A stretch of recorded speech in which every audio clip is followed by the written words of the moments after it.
오늘 설교의 제목은 사랑의 믿음입니다. 오늘 본문은 저희가 너무도 잘 알고 있고 익숙한 본문일 것 같아요. 바로 행함이 없는 믿음은 죽은 믿음에 대한 본문입니다.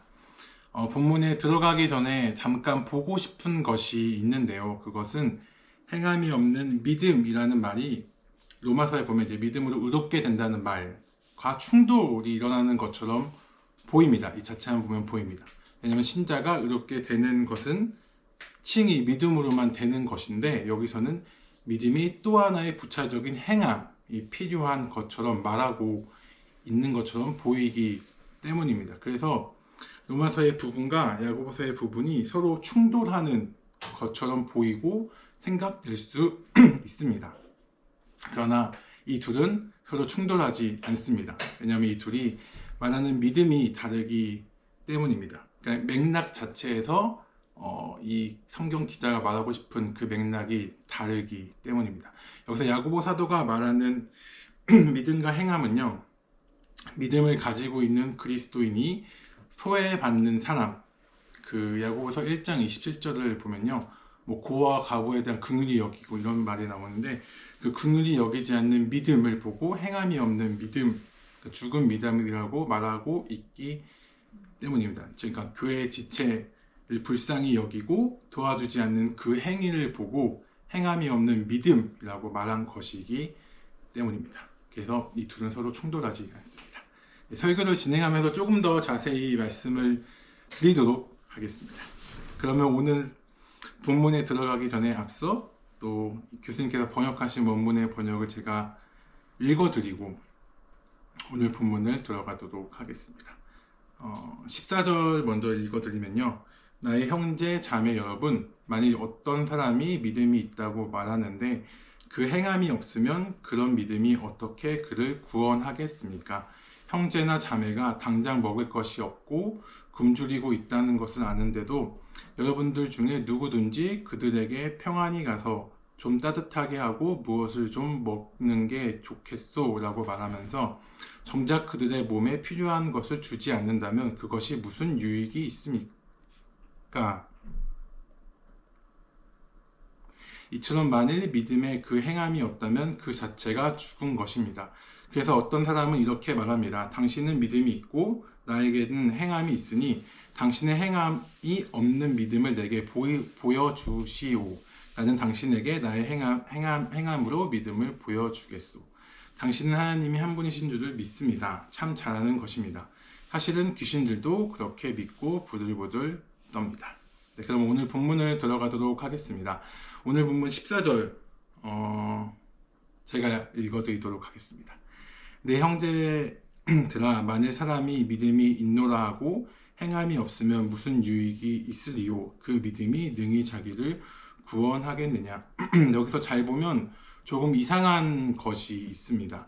야고보 사도는 14절에 명확하게 믿음이 있다고 말하는 사람이 믿음에 따라 행동하는 것이 없다면 그 사람의 구원이 취소될 정도로 큰일이 일어난 것처럼 표현하고 있기 때문입니다. 14절 본문을 보면 약간 그런 느낌을 줍니다. 잘 생각해보면 이 부분이 이상해 보입니다. 왜냐하면 그리스도인들이 구원을 받는 것은 예수님을 믿음으로 구원을 받는 것인데, 오늘 본문의 뉘앙스는 행함이 없는 믿음이 구원을 취소할 수 있는 것처럼 말하고 있기 때문입니다. 왜 야고보 사도는 이런 뉘앙스를 풍기면서 말하고 있을까요? 이것을 통해 말하고 싶은 것은 무엇일까요? 무엇일까요? 행함도 중요하다. 네. 야고보 사도가 이것을 통해 말하고 있는 것은 바른 믿음을 가지고 있다면 반드시 행함이 동반시 되어야 하기 때문입니다. 오늘 본문의 14절에 사용된 행함이라는 단어를 헬라어로 보면요, 에르곤이라는 단어로 믿음의 역사를 말할 때 사용하는 단어입니다. 그래서 믿음이 어떤 작용으로 하여금 드러나게 되는 행위를 가리킬 때 사용하는 단어가 에르곤입니다. 즉 믿음이 있다면 이 행함이 반드시 따라오고 나타나게 된다는 것입니다. 마치 자석에 S극과 N극이 있잖아요. S극과 N극이 서로 붙어서 떨어지지 않잖아요. 뭐 힘을 주지 않는 이상은. 것처럼 믿음과 행위도 서로 떨어지지 않고 함께 붙어서 나타난다는 것입니다. 다시 말하면 믿음을 가지고 있다고 말하면서 내 이웃을 향해 내 이웃을 내 몸같이 사랑하라 라는 그 사랑의 행위를 하지 않는 것은 하나님 앞에 죄가 되며 이것은 결국 죽은 믿음이 된다고 말하고 있는 것입니다. 네, 이 죽은 믿음이라고 말할 정도로 야고보 사도는 믿음과 행함을 중요하게 여겼던 것 같아요. 그래서 뭔가 이 서신서를 읽는 독자들에게 죽은 믿음이라는 것을 보면은 두려운 마음이 들잖아요. 혹시 뭐 이렇게 좀 되지 않을까? 잘못되지 않을까? 하는 그런 마음이 드는데, 야고보서는 이것을 통해서 요구하고 또 말하고 싶은 건 두려운 마음을 가지고 지체를 긍휼히 여기라고 말하고 있는 것입니다. 여기서 잠깐 17절에 사용된 죽은 믿음에 대해서 볼 필요가 있을 것 같습니다. 저희 함께 오늘 본문 17절을 읽도록 하겠습니다. 오늘 본문 17절 말씀입니다. 같이 읽도록 하겠습니다. 시작. 이와 같이 행함이 없는 믿음은 그 자체가 죽은 것이라. 여기서 사용된 죽은 것이라는 표현은 헬라 원어로 보면요, 죽은 상태에 있다는 뜻을 가지고 있는 단어입니다. 그래서 마치 사람이 죽어서 사람의 본질, 본체인 영은 천국에 있고 사람의 육체는 땅에 묻혀 본질이 없는 육체만 남는 것처럼, 행함이 없는 믿음은 본질인 믿음 없이 껍데기만 남은 것처럼 행한다는 것입니다.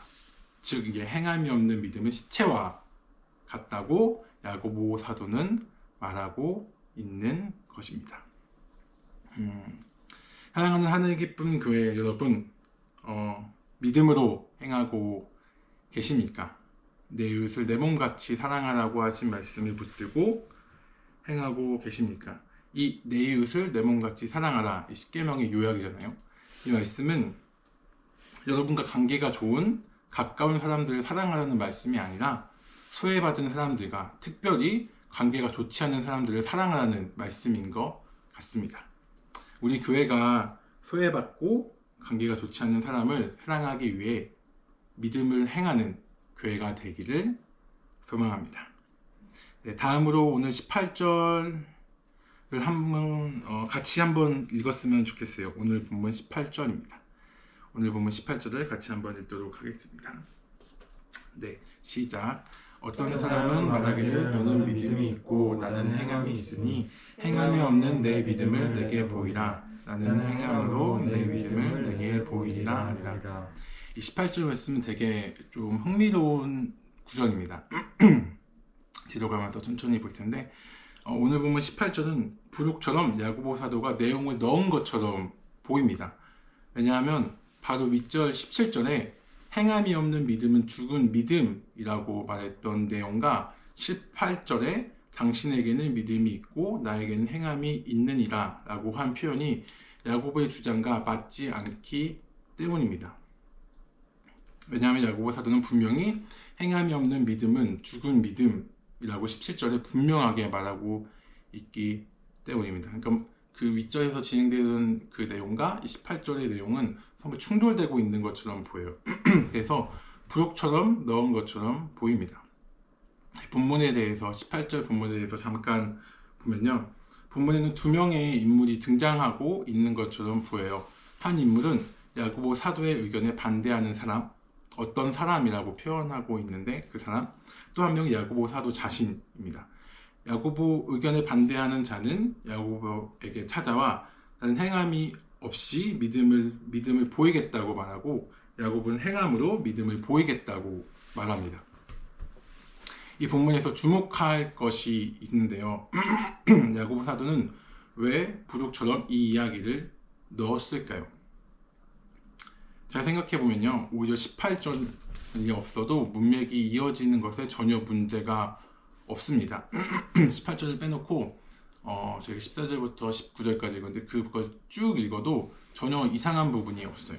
그런데도 왜 야고보 사도는 18절을 굳이 넣었을까요? 그 18절 내용을 보면 약간 논쟁 비슷한 어떤 내용들을 하는 것처럼 또 보여요. 야고보 사도는 왜 굳이 18절을 넣었을까요?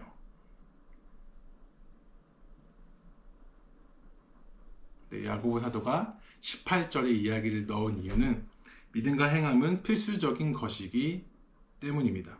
왜냐하면 믿음은 항상 행함으로 자신을 드러내기 때문입니다. 즉 행함을 통해 믿음이 드러난다는 것입니다.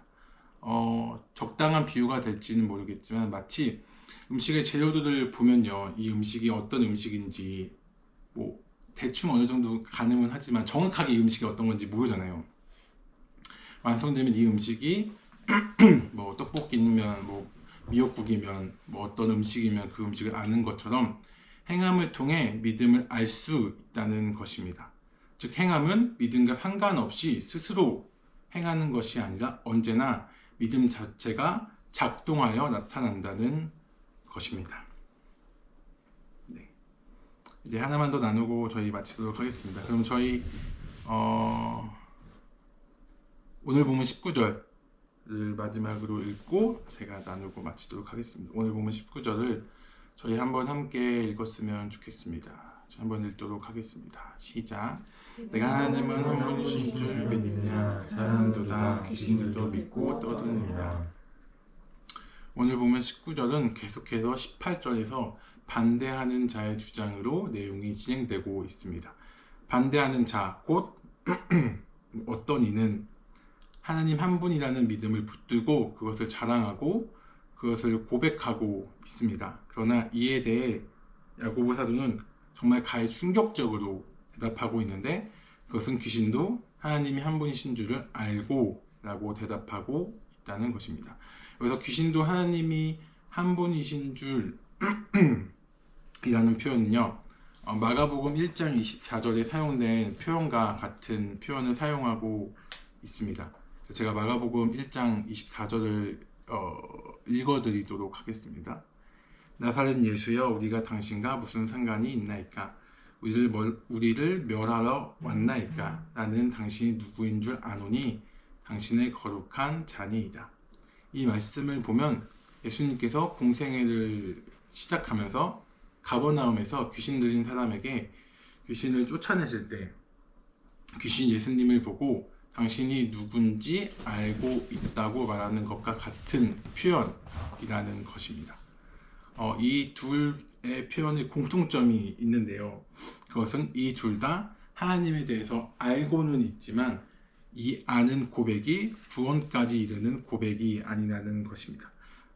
마치 교회 밖의 사람들이 예수님이 어떤 분인지, 그러니까 교회 밖의 사람들이 예수님을 성자도 알고 있잖아요. 뭐 좋은 일 하는 사람, 뭐 공자 맹자처럼 좋은 일을 한 사람으로 알고 있는데, 교회 밖의 사람들이 예수님이 어떤 분인지 알고 있지만 예수님을 향해 믿음의 고백과 믿음의 행위를 하지 않는 것처럼 어떤 이의 고백 또한 믿음의 행위가 아니라는 것입니다.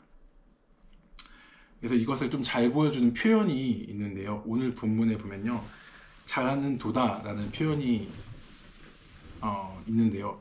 이 표현은 정말 야고보 사도가 그 야고보랑 논쟁하는 어떤 이가 정말 잘했기 때문에 잘했다고 하는 표현이 아니라요, 반어법을 사용하여 비난하고 있는 표현입니다.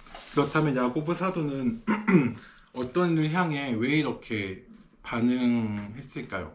야고보 사도가 이렇게 반응한 것은 믿음에 대한 행함이 교리를 충분히 알고 신앙의 핵심을 고백한다고 해도 믿음의 행함이 없으면, 그러니까 지체를 사랑하는 행동과 마음이 없으면 그 모든 것은 겉은 아름답지만 속은 썩어 있는 썩은 과일과 같다고 말하고 있는 것입니다. 즉 지체를 불쌍히 여기고 도와주는 그 사랑의 행위를 하는 것이 믿음을 가지고 있는 행위라고 말하고 있는 것입니다. 네, 말씀을 맺도록 하겠습니다. 이 말씀은 교회 지체만 이야기하는 것이 아니고 세상에 소외받은 사람들을 도와주는 것 또한 강조하고 있는 것처럼 보여요. 그래서 좀 준비하면서 들었던 좀 생각은 저희 교회가 좀 잘하고 있다는 생각이 든 게, 저희는 이제 구제 사역을 하고 있잖아요. 소외받고 정말 필요한 사람들에게 찾아가서 이렇게 하고 있는 게 정말 잘하고 있다는 한편의 생각이 들었고, 그리고 좀 더 뭔가 우리가 좀 더 이런 것들을 좀 더 찾아서 더 필요한 사람들을 도와주면 좋겠다는 생각이 들었습니다. 네, 사랑하는 하늘 기쁨 교회 여러분, 여러분들 믿음을 가지고 행하고 계십니까? 작은 것 하나도 믿음으로 하고 계십니까? 저희 교회가 특별히 저희 지체들을 더 사랑하기 위해 힘쓰는 저희 교회가 되면은 좋겠습니다.